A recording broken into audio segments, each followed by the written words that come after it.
जय हिंद दोस्तों, मैं मनंत कुमार आप सभी का मेरे YouTube चैनल पर स्वागत करता हूं। इससे पहले मैंने आपको टाइम लिमिट से संबंधित एक वीडियो बनाया था। आज उसका दूसरा पार्ट है। टाइम लिमिट इनकम टैक्स से संबंधित महत्वपूर्ण टॉपिक है। यह आपके मिनिस्ट्रियल एग्जाम के पेपर 3 में लगभग 25 मार्क्स का पूछा जाता है। इससे पहले मैंने लगभग आधा आपको इससे पहले के वीडियो में कराया था। तो आज चलिए इससे आगे जो बचा हुआ है उससे संबंधित क्वेश्चन को देखते हैं। तो चलिए शुरू करते हैं। आज का पहला है service of notice under section 143 sub section 2। ये आपका क्वेश्चन रहेगा और जवाब ये लिखना है। Time limit for service of notice under section 143(2) is 6 months from the end of the financial year in which return is submitted। यानी क्वेश्चन कर रहा है कि नोटिस अंडर सेक्शन 143(2) को भेजने के लिए टाइम लिमिट क्या है। आंसर है कि आप notice under section 43 sub section 2 जबकि रिटर्न भरा गया जिस फाइनेंशियल ईयर में तब से लेकर 6 मंथ के अंदर आप नोटिस अंडर सेक्शन 143(2) भेज सकते हैं एसएससी को। नेक्स्ट है passing of an order imposing penalty under section 271 sub section 1C where the relevant assessment order is not subject matter of any appeal or revision। यानी question कर रहा है कि आप पेनल्टी अंडर सेक्शन 271(1)(c) के तहत penalty order कब जारी कर सकते हैं जबकि वह जो मैटर है यानी केस है वह अपील या रिवीजन के लिए नहीं गया हो। तो इसका क्वेश्चन है within 6 months from the end of the month in which relevant order is passed और before the expiry of financial year in which proceedings in the course of which action for the imposition of penalty has been initiated are completed whichever expires later. यानी कि जब order pass हुआ था penalty का उससे लेकर 6 month के अंदर या जिस मंथ उसके खिलाफ पेनल्टी का प्रोसीडिंग चालू हुआ तब उस फाइनेंशियल ईयर के समाप्त होने से पहले जो भी दोनों में से बाद में होगा तब तक का टाइम लिमिट है अंडर सेक्शन 271(1)(c) के तहत पेनल्टी ऑर्डर इम्पोज करने का। नेक्स्ट है filing of quarterly return of TDS in form 24Q for quarter ending 30 June of the financial year by government deductor. Answer है 31 जुलाई। यानी कि TDS डिडक्शन से संबंधित अगर क्वार्टर 30 जून को समाप्त होता है तो TDS डिडक्शन से संबंधित आप रिटर्न कब फाइल करेंगे। 30 जून को अगर क्वार्टर एंडिंग होता है तो आप TDS डिडक्शन का जो रिटर्न है वो 31 जुलाई को भरेंगे। TDS जो डिडक्शन होता है उसका क्वार्टरली रिटर्न भरा जाता है। नेक्स्ट है levy of penalty under section 271(e) by JCIT यानी joint commissioner of income tax when such proceedings were initiated separately after the assessment order has been passed and assessment order is not subject matter of appeal.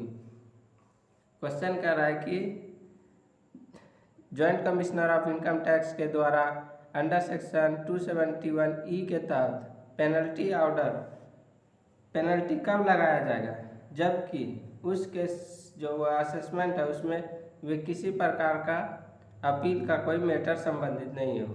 तो answer है within 6 months from the end of the month in beach the proceedings for penalty is initiated. यानी कि जिस month penalty का proceedings चालू किया था तब से लेकर 6 मंथ के अंदर जॉइंट कमिश्नर पेनल्टी लगा सकता है अंडर सेक्शन 271(e) के तहत एसएससी पर। नेक्स्ट है completion of best judgement assessment under section 144 where no reference to transfer pricing officer has been made under section 92CA। Question कह रहा है कि असेसिंग ऑफिसर अंडर सेक्शन 144 के तहत बेस्ट जजमेंट कब समाप्त कर सकता है, यानी कब कंप्लीट कर सकता है, जबकि उस केस से संबंधित ट्रांसफ़र प्राइसिंग ऑफिसर को उस केस का रेफरेंस नहीं दिया गया हो। तो उसके लिए टाइम है 12 मंथ्स का, यानी अगर किसी केस को ट्रांसफ़र प्राइसिंग ऑफिसर के पास ट्रांसफ़र नहीं किया गया है तो उसके संदर्भ में best judgement assessment under section 144 के तहत 12 मंथ तक कर सकते हैं। नेक्स्ट है filing of appeal before high court against the order of ITAT, यानी कि इनकम टैक्स अपीलेट ट्रिब्यूनल के ऑर्डर के खिलाफ आप हाई कोर्ट के पास अपील करने का टाइम लिमिट क्या है? तो आंसर है 120 दिन। अगर आप ITAT के खिलाफ हाई कोर्ट में अपील करना चाहते हैं तो जिस दिन ITAT का ऑर्डर हुआ उस दिन से आप 120 दिन के अंदर हाई कोर्ट में अपील कर सकते हैं। नेक्स्ट है first installment of payment of advance tax by a resident firm, यानी कि कोई फिर्म है रेसिडेंट फिर्म, वह अपना एडवांस टैक्स का फर्स्ट इंस्टॉलमेंट कब पे करेगा? तो एडवांस टैक्स का फर्स्ट इंस्टॉलमेंट पे करने का ड्यू डेट है 15 जून। नेक्स्ट है filing of appeal before ITAT by the income tax department, यानी इनकम टैक्स डिपार्टमेंट के द्वारा इनकम टैक्स अपीलेट ट्रिब्यूनल के पास अपील कब तक दिया जा सकता है? आंसर है 60 days from the receiving of order in the office of principal CIT या CIT। जब प्रिंसिपल CIT या CIT के ऑफिस में ऑर्डर रिसीव होगा तब से लेकर 60 दिन के अंदर इनकम टैक्स डिपार्टमेंट ITAT के पास अपील कर सकता है।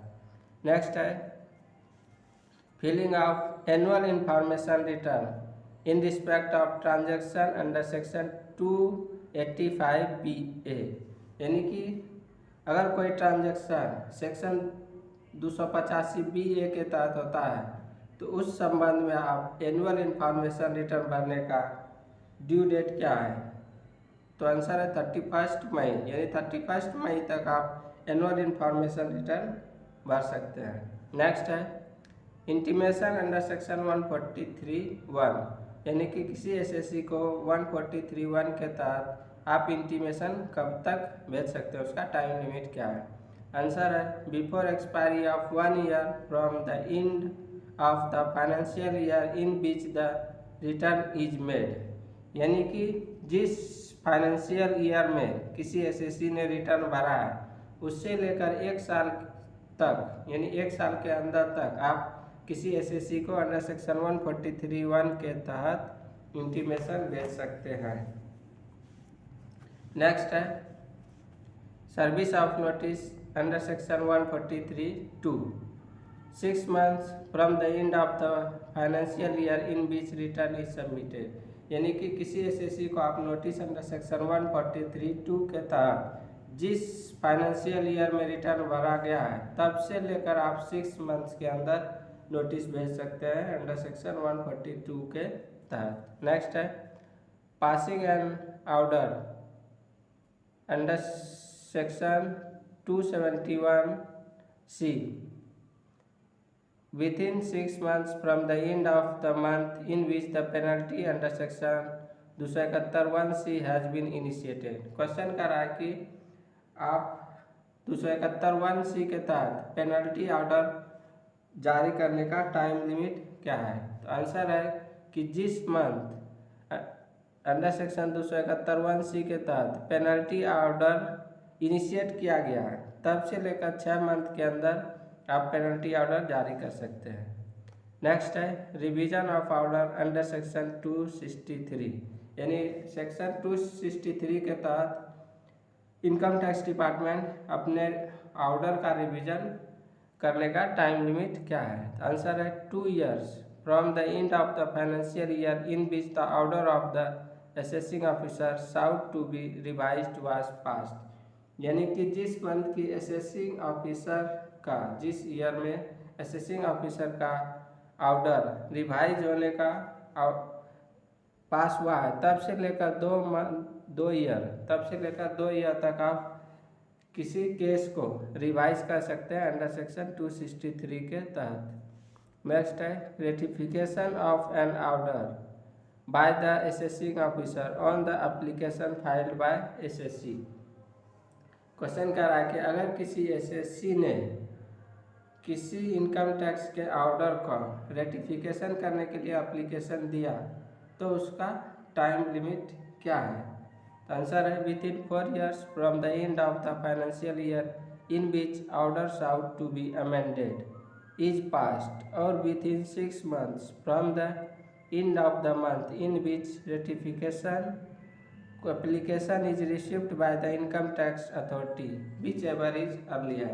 यानी कि जब उस ऑर्डर को अमेंड करने का पास हुआ था तब से लेकर 4 month या जब इनकम टैक्स डिपार्टमेंट को एसएससी के द्वारा एप्लीकेशन प्राप्त हुआ कि उसका केस को रेटिफिकेशन किया जाए तब से लेकर 6 month के अंदर इनकम टैक्स यानी असेसिंग ऑफिसर उस केस को रेटिफिकेशन कर सकता है, इनमें से जो भी पहले हो। नेक्स्ट है कंप्लीशन ऑफ द असेसमेंट या रीअसेसमेंट प्रोसीडिंग्स अंडर सेक्शन 148। यानी कि क्वेश्चन कर रहा है कि सेक्शन 148 के तहत किसी केस को असेसमेंट और रीअसेसमेंट करने का टाइम लिमिट क्या है?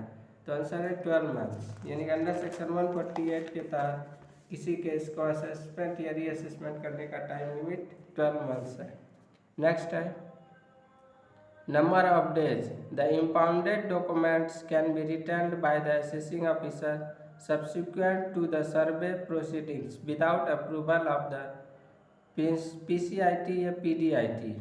यानी कह रहा है कि किसी सर्वे के दौरान अगर कोई असेसिंग ऑफिसर ने कोई डॉक्यूमेंट्स जब्त किया तो उस डॉक्यूमेंट को वह अपने पास कब तक रख सकता है बिना प्रिंसिपल सीआईटी या प्रिंसिपल डीआईटी का अप्रूवल लिए? आंसर है नॉट मोर देन 15 days। यानी कि कोई भी असेसिंग ऑफिसर जो मटेरियल साइज करता है वह अपने पास 15 दिन से ज़्यादा नहीं रख सकता है बिना प्रिंसिपल सीआईटी या प्रिंसिपल डीआईटी के अप्रूवल के। उसे आगे रखना है तो उसे अप्रूवल लेना पड़ेगा। नेक्स्ट है the time period in which the order of provisional attachment under section 281B subsection 1 would be in force. Answer है 6 months from the date of the order. Question कह रहा है कि सेक्शन 281B(1) के तहत प्रोविजनल अटैचमेंट कब तक लागू रहता है? तो लागू कब तक रहता है? जिस दिन की वह ऑर्डर पास हुआ अंडर सेक्शन 281B(1) के तहत प्रोविजनल तब से लेकर 6 month तक वह ऑर्डर लागू रहता है। नेक्स्ट है filing of return where an assessee is required to furnish a report in form number 3CEB under section 92E। यानी क्वेश्चन कर रहा है कि कोई एसएससी अपना रिटर्न कब भरेगा अगर उस एसएससी को अपना रिपोर्ट फॉर्म नंबर 3CEB के तहत सेक्शन 92E के तहत फाइल करना होगा। आंसर है 30 November of the assessment year. 30 नवंबर तक वह एसएससी अपना रिटर्न फाइल कर सकता है। नेक्स्ट है application for revision under section 264 before commissioner bye the SSC. Question कर रहा है कि कोई एसएससी कमिश्नर के पास अंडर सेक्शन 264 के तहत रिवीजन के लिए एप्लीकेशन कब तक दायर कर सकता है? तो आंसर है with in 1 year from the end of the financial year in which such application is made. यानी जिस वर्ष की एसएससी ने कमिश्नर के पास रिवीजन के लिए एप्लीकेशन दायर किया तब से लेकर 1 वर्ष के अंदर कमिश्नर को उस केस का रिवीजन पूरा करना है। नेक्स्ट है appeal to the high court against the order of IT के ऑर्डर के खिलाफ हाई कोर्ट के पास अपील करने का टाइम लिमिट क्या है? आंसर है within 120 to 120 days from the date on which the order appealed against is received by the SSC और द पीसीआईटी सीआईटी पीसी और सी। यानी principal chief commissioner of income tax, chief commissioner of income tax, principal commissioner और commissioner. तो अगर आप ITAT के order के खिलाफ हाई कोर्ट के पास केस फाइल करना चाहते हैं तो उसके लिए 120 दिन का टाइम लिमिट है। कब से? जिस दिन की SSC को या PCIT, CIT, PC या CC को ऑर्डर प्राप्त हुआ कि आप हाई कोर्ट के अगेंस्ट अपील कर सकते हैं, तब से लेकर 120 दिन के अंदर SSC या प्रिंसिपल कमिश्नर या कमिश्नर हाई कोर्ट में अपील दायर कर सकता है। नेक्स्ट है the period in which prohibitory order under section 132 subsection 3 would be in force as limited by section 132 subsection 8A। यानी क्वेश्चन कर रहा है कि प्रोहिबिटरी ऑर्डर अंडर सेक्शन 132(3) के तहत कब तक लागू रह सकता है, जबकि प्रोहिबिटरी ऑर्डर को लिमिटेड कर दिया गया है, यानी उस पर कुछ शर्त लगा दिया है अंडर सेक्शन 132 सबसेक्शन 8A के तहत।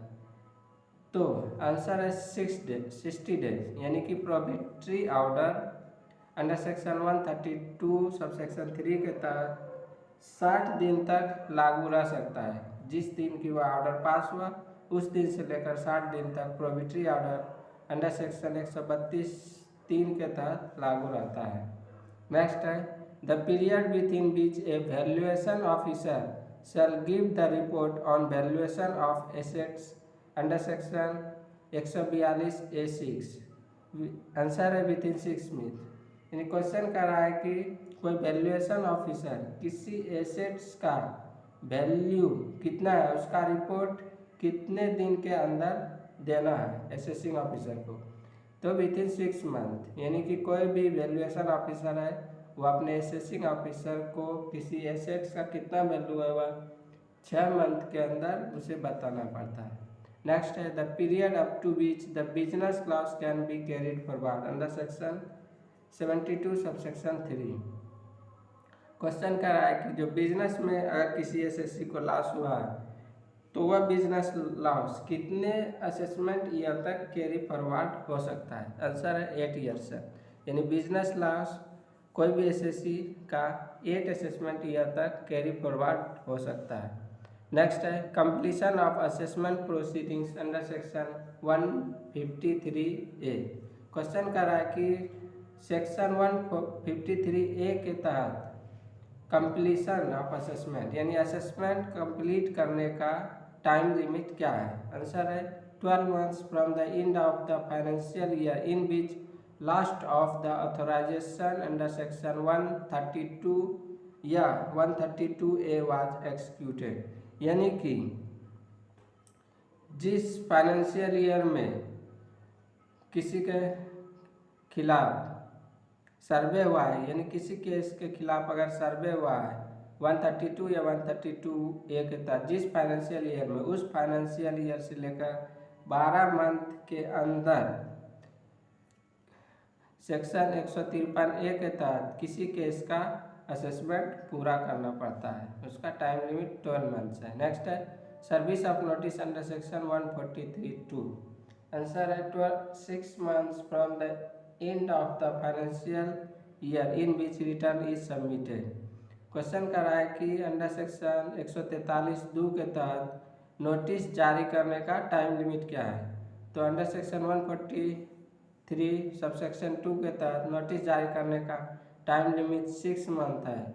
जिस फाइनेंशियल ईयर में उसने यानी SSC ने रिटर्न फाइल किया था उसके 6 मंथ तक नोटिस भेजा जा सकता है अंडर सेक्शन 143 सबसेक्शन 2 के तहत। नेक्स्ट है filing of belated return under section 139(4). Question कर रहा है कि कोई SSC अपना belated return under section 139 subsection 4 के तहत कब तक फाइल कर सकता है, यानी उसका टाइम लिमिट क्या है। आंसर है before the end of the assessment year और before the completion of assessment whichever is earlier. Question कर रहा है कि कोई SSC अपना बिलेटेड रिटर्न कब तक फाइल कर सकता है। तो कोई एसएससी अपना बायलेटेड रिटर्न असेसमेंट ईयर समाप्त होने के पहले या असेसमेंट समाप्त होने के पहले, इस दोनों में जो पहले होगा उसके अंदर फाइल कर सकता है। नेक्स्ट है order by principal chief commissioner of income tax या chief commissioner of income tax granting immunity from penalty under section 273 AA। Question कर रहा है कि प्रिंसिपल चीफ कमिश्नर या चीफ कमिश्नर अगर किसी एसएससी के खिलाफ पेनल्टी लगा है सेक्शन 273 AA के खिलाफ, तो वह पेनल्टी को माफ करने का टाइम लिमिट क्या है? आंसर है within 12 months from the end of the month in which such application is received by principal chief commissioner या चीफ कमिश्नर। जिस मंथ में प्रिंसिपल चीफ कमिश्नर या चीफ कमिश्नर के द्वारा एप्लीकेशन प्राप्त होता है किसी पेनल्टी को माफ करने का सेक्शन 273 AA के तहत, तब से लेकर 12 मंथ के अंदर वह प्रिंसिपल चीफ कमिश्नर या चीफ कमिश्नर उसके पेनल्टी को माफ कर सकता है। नेक्स्ट है completion of assessment proceedings as per section 144C subsection 4। Question कर रहा है कि सेक्शन 144C4 के तहत किसी केस का असेसमेंट पूरा करने का टाइम लिमिट क्या है? आंसर कर है within 1 month from the end of the month in which acceptance is received from the SSC और the period of filing objections expired. यानी कि 1 साल के अंदर जिस मंथ की एक्सेप्टेंस रिसीव्ड हुआ है एसएससी के द्वारा, तब से लेकर 1 मंथ के अंदर अंडर सेक्शन 144C4 के तहत किसी केस का असेसमेंट पूरा करना पड़ता है। नेक्स्ट है deposit of TDS deducted under section 194IA on purchase of property. Question कर रहा है कि प्रॉपर्टी खरीदने पर जो टीडीएस देना पड़ता है अंडर सेक्शन 194IA के तहत, उसको डिपॉजिट करने का टाइम लिमिट क्या है? आंसर है within 30 days from the end of the month in which TDS deducted. जिस आंसर का जिस मंथ की टीडीएस डिडक्ट हुआ है तब से लेकर 30 दिन के अंदर आपको टीडीएस डिपॉजिट करना है। नेक्स्ट है payment of demand specified under section 156। यानी कि अगर किसी एसएससी को नोटिस ऑफ डिमांड भेजा जाता है अंडर सेक्शन 156 के तहत, तो उस डिमांड को पे करने का टाइम लिमिट क्या है? तो विथिन 30 दिन। जिस दिन किसी एसएससी को नोटिस जारी किया जाता है अंडर सेक्शन 156 के तहत, उस दिन से 30 दिन के अंदर उस एसएससी को अपना पेमेंट पूरा करना पड़ता है। नेक्स्ट है passing and penalty order under section 271C where assessment order is not subject matter of appeal और रिवीजन। क्वेश्चन कर रहा है कि अंडर सेक्शन 271C के तहत पेनल्टी ऑर्डर जारी करने का टाइम लिमिट क्या है, जबकि उस ऑर्डर के खिलाफ कोई अपील या रिवीजन दायर नहीं किया गया है? आंसर है within 6 months from the end of the month in which order of the ITAT is received by the commissioner. यानी कि जिस मंथ कमिश्नर के द्वारा ITAT का ऑर्डर रिसीव हुआ है, तब से लेकर 6 मंथ के अंदर कमिश्नर अंडर सेक्शन 271C के तहत पेनल्टी ऑर्डर जारी कर सकता है। धन्यवाद।